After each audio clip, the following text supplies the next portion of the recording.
Good morning everyone. आज date है 18 सितंबर। तो आज के सभी मोस्ट इंपॉर्टेंट करंट अफेयर जो हमारे एग्जाम के लिए बहुत ज़्यादा इंपॉर्टेंट होते हैं, तो उन्हें हम इस वीडियो में कवर करेंगे।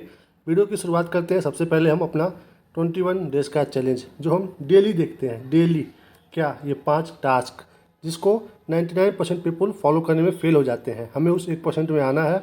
ये पाँचों टास्क फॉलो करना है और ख़ुद को ईमानदारी के साथ 5 में से नंबर देना है। और जितना भी नंबर आपको मिलेगा वो आपको कमेंट करके बताना है। आप जब इसको डेली कमेंट करोगे तो आपका एक रिस्पॉन्सिबिलिटी बना रहेगा और उससे आप रूटीन में आ जाओगे। तो इसलिए आप जितना भी नंबर गेन करो वो कमेंट ज़रूर किया करो। डेली फॉलो करिए। कितने दिन तक? मिनिमम 21 डेज़ तक। उसके बाद ये आपका हैबिट बन जाएगा जो आपके पर्सनालिटी में और आपके रिजल्ट में साफ साफ दिखाई देगा। ओके, तो चलिए ध्यान रखिएगा, फॉलो करिएगा अच्छे से। चलते हैं, देखते हैं आज का कोटेशन क्या है मोस्ट इम्पॉर्टेंट। तो आज कोई भी कोटेशन नहीं है, यहाँ पे बस महिलाओं के लिए एक लाइन है। क्या लाइन है? श्रृंगार करती महिलाओं से संघर्ष करती महिलाएं अधिक सुंदर लगती हैं। देखिए दोस्तों, आपके बीच में जो महिलाएं होंगी या फिर अगर कोई महिला ये वीडियो देख रही होगी तो बहुत ज़्यादा उन लोगों का फोकस होता है कि मैं अच्छी दिखूं। मतलब वो लोग अपने आप को फिजिकली ब्यूटी दिखाना चाहते हैं अपना। बट मेरा मानना ऐसा है कि महिलाओं को श्रृंगार से ज़्यादा अपने ऊपर, मतलब अपने आप को ऐसा कैपेबल बनाना चाहिए कि वो मर्दों के साथ कदम से कदम मिला के चल सके। तो उन्हें अपने पूरी लाइफ में जब तक उन्हें मौका मिले यही प्रयास करते रहना चाहिए कि हमें अपनी बराबरी करनी है पुरुषों से। क्यों?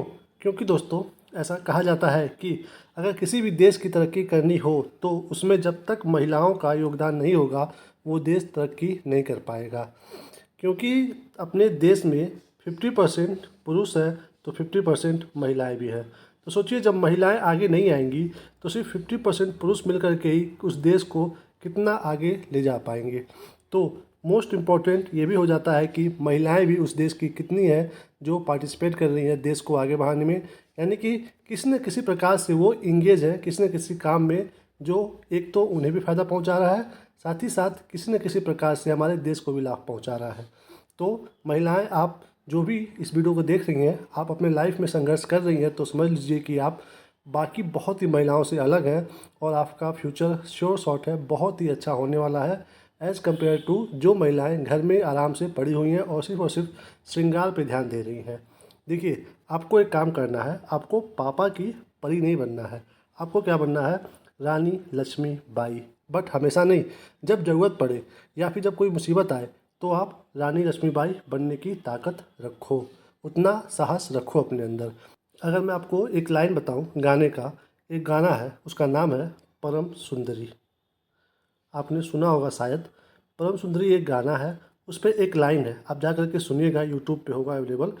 उसमें एक लाइन है 1 मिनट 28 सेकेंड से लेकर के 1 मिनट 55 सेकेंड के बीच का। वहाँ पे एक लाइन है, बहुत ही प्यारा लाइन है, खास करके महिलाओं के लिए डेडिकेटेड है वो लाइन। आप जाइएगा, सुनिएगा, बहुत ही मज़ा आने वाला है वो सुन करके।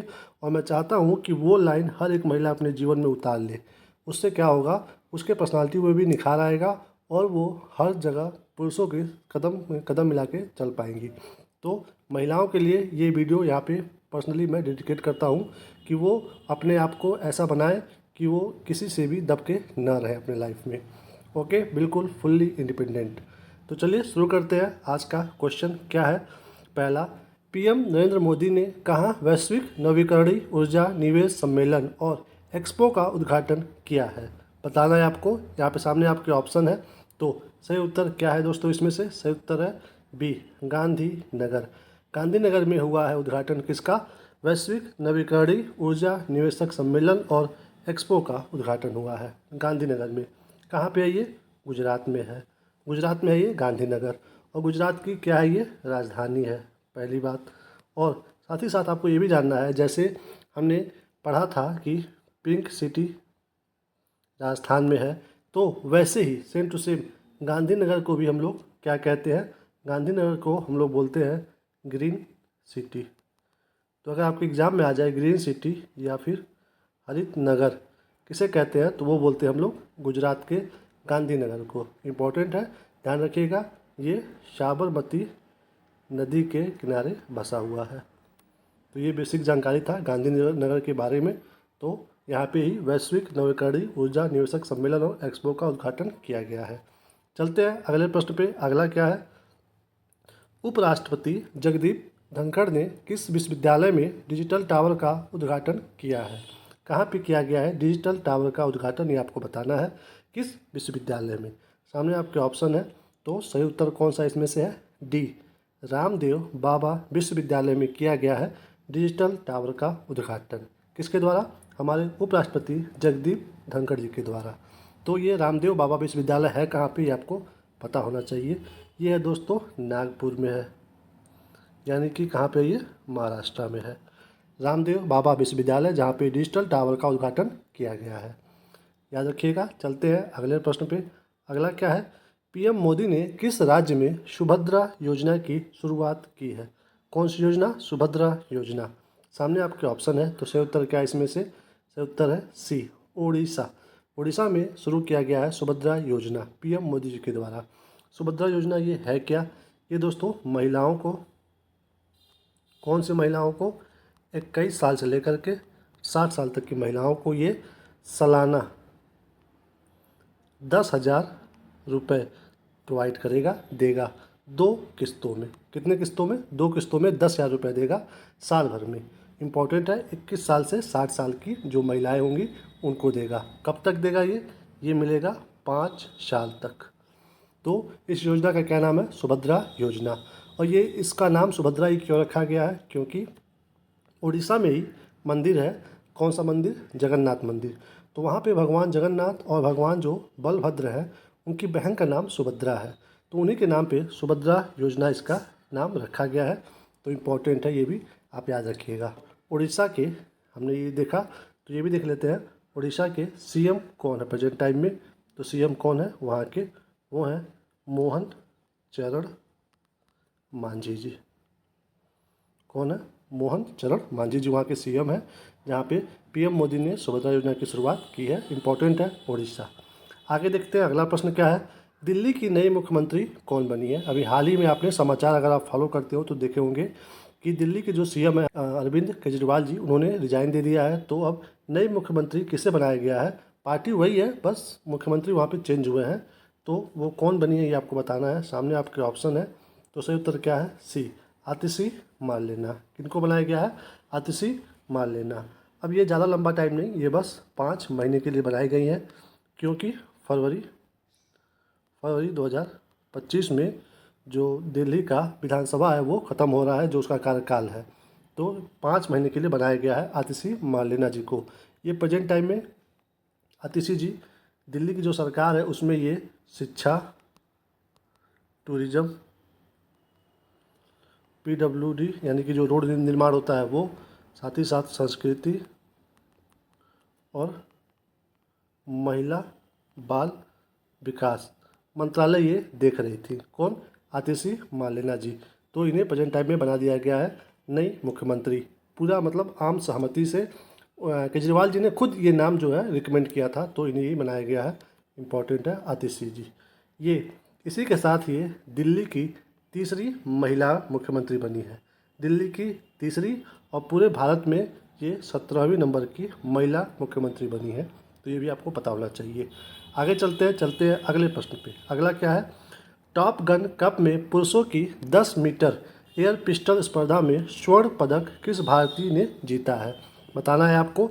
10 मीटर का एयर पिस्टल का जो स्पर्धा था उसमें गोल्ड मेडल लाए हैं। कौन है वो? सामने आपके ऑप्शन है, तो सही उत्तर क्या है इसमें से? बी, अनमोल जैन जी। एग्जाम में अगर आपको सीधे सीधे ऐसे पूछ दे कि हाल ही में चर्चा में रहे अनमोल जैन, ये इनका संबंध किस गेम से है, तो ध्यान रखिएगा शूटिंग से है, और वो क्या जीते हैं? स्वर्ण पदक जीते हैं। इम्पॉर्टेंट है। चलिए चलते हैं अगले प्रश्न पे। अगला क्या है, भारतीय नौसेना की 2 महिला अधिकारी किस जहाज़ से दुनिया का चक्कर लगाने के अभियान पर रवाना होंगी? तो 2 महिला अधिकारी हैं, वो किससे जा रही हैं ये हमें बताना है। सामने आपके ऑप्शन है, तो किससे वो लोग जा रही हैं? INSV तारड़ी से, यानी कि ऑप्शन ए सही है।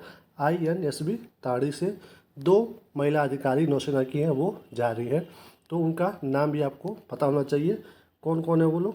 पहली हैं लेफ्टिनेंट कमांडर रूपा ए, और दूसरी है लेफ्टिनेंट कमांडर दिलना के। तो आप बस इतना याद कर पाओगे तो भी सही होगा। रूपा ए और दिलना के, ये दोनों है लोग जो निकली है कहाँ पे, दुनिया का चक्कर लगाने INSV ताड़ी से। आगे बढ़ते हैं, चलते हैं अगले प्रश्न पे। अगला क्या है, किसे हाल ही में सशस्त्र सीमा बल का महानिदेशक नियुक्त किया गया है? किसका सशस्त्र सीमा बल का महानिदेशक? सामने आपके ऑप्शन है, तो किसे चुना गया है? डी अमृत मोहन प्रसाद जी को। किसको? अमृत मोहन प्रसाद जी को। ये है कौन? ये है उड़ीसा कैडर के IPS।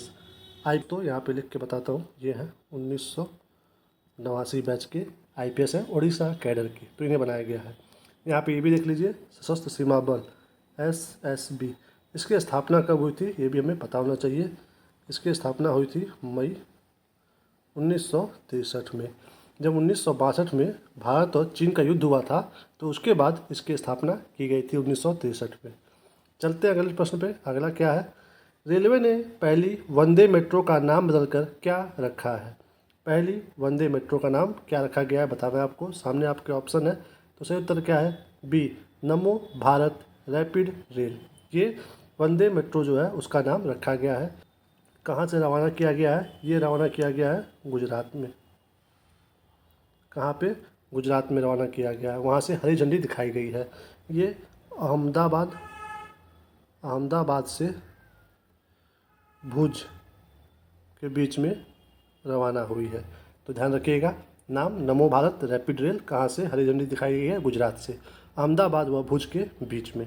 आगे बढ़ते हैं, चलते हैं अगले प्रश्न पे। अगला क्या है, SpaceX के ड्रैगन कैप्सूल में सवार पोलारिस डान क्रू कितने दिन के स्पेस मिशन को पूरा कर धरती पर उतरा है? इंपॉर्टेंट है दोस्तों, मोस्ट इंपॉर्टेंट। तो बताना है आपको कि कितने दिन का ये रहा है स्पेस वॉक। सामने आपके ऑप्शन है, तो सही उत्तर क्या है इसमें से? ए 5 दिन का। कहाँ पे उतरा है ये उतरा है फ्लोरिडा के तट पे उतरा है। ये तो ठीक है, ये भी जानना चाहिए, बट हमें ये पता होना चाहिए कि ये किस रॉकेट के द्वारा लॉन्च किया गया था। तो ये लॉन्च किया गया था फाल्कन 9 रॉकेट के द्वारा इसको लॉन्च किया गया था, जो कि 5 दिन के सफ़र के बाद वापस पृथ्वी पे पहुंचा है। ये इम्पोर्टेंट इसलिए है क्योंकि ये दुनिया का पहला जो है क्या है, वाणिज्यिक स्पेस वॉक, मतलब ये कॉमर्शियल था, तो इसलिए इम्पोर्टेंट है। 5 दिन का है, मोस्ट इम्पॉर्टेंट। आगे बढ़िए, चलते हैं अगले प्रश्न पे। आर्टिफिशियल इंटेलिजेंस पर आई किताब नेक्सस अभी चर्चा में है। इसके लेखक का नाम क्या है बताना है आपको। नेक्सस बुक का नाम है। ये किस पे है? आर्टिफिशियल इंटेलिजेंस पे, यानी कि AI पे है। तो इसके लेखक कौन है ये हमें बताना है। सामने आपके ऑप्शन है, तो सही उत्तर क्या है इसमें से? बी युवल नोआ हरारी। इनके द्वारा लिखा गया है नेक्सस बुक, जो कि AI पे है। ये बहुत ही फेमस राइटर है दोस्तों। ये कहाँ के हैं? ये है इजराइल के। कहाँ के हैं ये? इजराइल के हैं। इजराइल में एक विश्वविद्यालय है जिसका नाम है हिब्रू विश्वविद्यालय। तो वहाँ के ये जो इतिहास विभाग है वहाँ के प्रोफेसर है ये युवा नोआ हरारी जी। तो इनके द्वारा ये नेक्सस पुस्तक लिखा गया है। इनकी 2 मोस्ट इम्पॉर्टेंट और पुस्तक फेमस है, वो भी आपको पता होना चाहिए। एक तो पहला है 21वीं सदी के 21 सबक, बहुत ही फेमस और अच्छी बुक है, ये सबको पढ़ना चाहिए। एक तो ये है, और दूसरी पुस्तक है ये इससे भी ज़्यादा फेमस है, तो वो है सेपियंस। मतलब हम मानव लोगों, साइंटिफिक नाम क्या है? वो है होमो सेपियंस। तो सेपियंस के ऊपर इन्होंने किताब लिखा है जिसमें मानव जाति का संक्षिप्त में इतिहास है। तो ये बहुत ही फेमस बुक है। किनकी है ये? युवल नोआ हरारी जी की है। तो इन्होंने ही हाल ही में लिखा है नेक्सस किताब, जो कि AI पे है, तो पता होना चाहिए आप। युवल नोआ हरारी इजराइल के हैं। आगे बढ़िए, आगे चलते हैं। अगला प्रश्न क्या है, हाल ही में एशियन चैंपियंस ट्रॉफी 2024 फाइनल में भारतीय हॉकी टीम ने किसे हराया है? किसमें?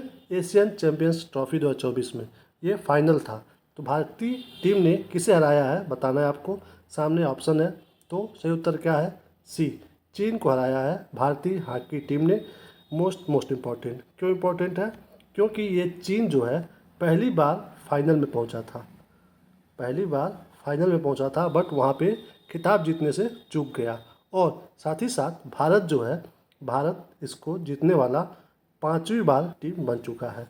यानी कि एशियन चैंपियंस ट्रॉफी जो है, इसको 5 बार जीतने वाला टीम बन चुका है भारत। एशियन चैंपियन ट्रॉफी को 5 बार। कब कब जीता है ये भी आपको पता होना चाहिए।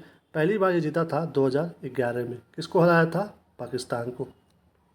उसके बाद 2013 में, फिर 2018 में, उसके बाद 2023 में और अब 2024 में।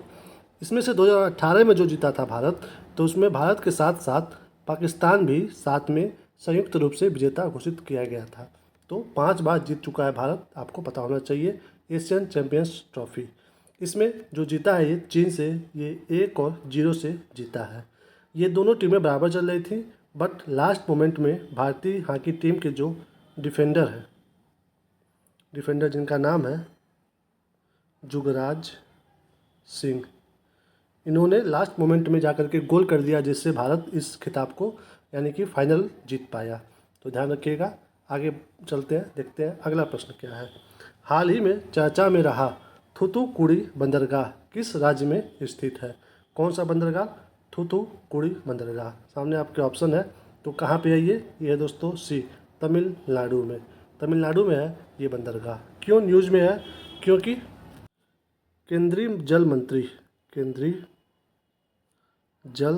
मंत्री जिनका नाम क्या है? उनका नाम है सर्बानंद सोनोवाल। इन्होंने हाल में ही वहाँ पे 9वें कंटेनर जो टर्मिनल होता है, कंटेनर टर्मिनल, उसका उद्घाटन किया है थूथुकुडी बंदरगाह पे। तो इसलिए इम्पोर्टेंट है, न्यूज़ में है तो पता होना चाहिए कि ये कहाँ पे है बंदरगाह। ये है तमिलनाडु में। इम्पोर्टेंट है, याद रखिएगा। तो इसी के साथ ये वीडियो यहीं पे समाप्त होता है। Thank you for watching.